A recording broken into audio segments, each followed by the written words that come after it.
queers. I can't learn a script to save my life. That's why I'm not an actor anymore. That's right. That's right. So, well, there we go.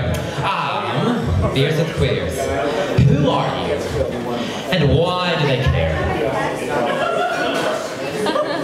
Hi, I'm Billeh Nickerson, and yeah. I'm a local poet and a bon vivant and a former competitive junior curler.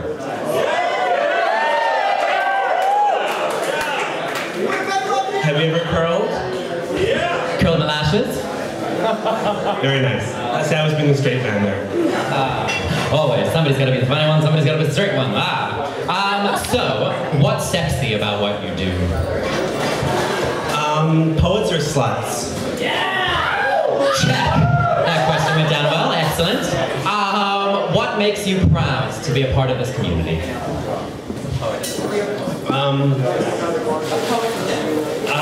What makes me proud? Cheap lube. Can you give me a rhyming couplet for cheap lube? What a great tube. I love my cheap lube. This man's for real, ladies and gentlemen. He's a real poet. Can you show us some of what you've got? You're gonna read a little something right? Yeah, absolutely. Please do. So I'm going to be reading a word on the street on the Sunday the 26th, and they're making us do this panel, How to Find Your Queer Voice, which seemed like the biggest nightmare thing of all time. So, because we'll be talking so much about queers, and I thought maybe here, I wanted to read something about straight men. And I know there's a few straight guys here.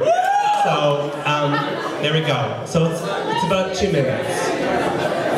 So this is about a time I was sent to by the CBC to go see a hockey game, and they wanted me to write about homoeroticism. Here we go. One of my most vivid memories from the time the CBC asked me to attend a hockey game between the Vancouver Canucks and the Calgary Flames has nothing to do with the hockey players or the game at all. Yes, one of the things that sticks out most in my mind is the men's media washroom and the amount of boogers stuck above the urinals. At the time, I already felt out of place. I didn't move like a sports reporter. God, it's only a couple minutes, guys. It'll make you feel good about your life. Silence!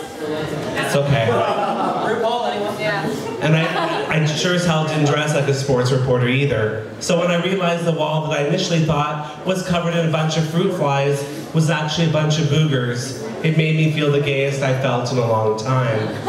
And that, my friends, is an achievement. While I'm sure there's the odd gay man out there who might do such a thing, any self-respecting homosexual would never place a booger on a wall like that. And in the off chance he did, it would be in a paisley pattern, or something far more artistic when I saw that media washroom. This is not the first time I've been assaulted by straight men's boogers. At virtually every institution of higher learning I've attended and taught at, straight men have left boogers above the urinals. Sometimes they circle the biggest boogers with black ink and add comments like, "Oh."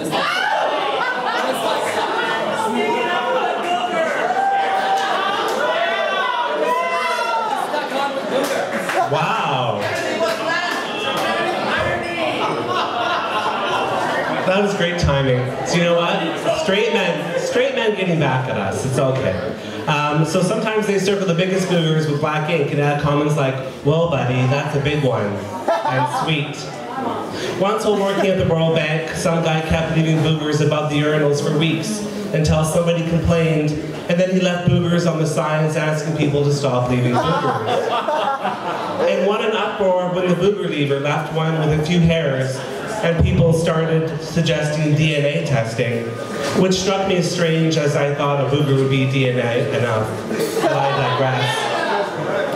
Unfortunately, I've spent far too much time pondering why straight men do such things.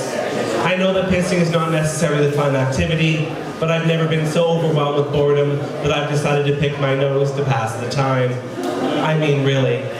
I love straight men and they continue to intrigue me, but this booger business has got to stop.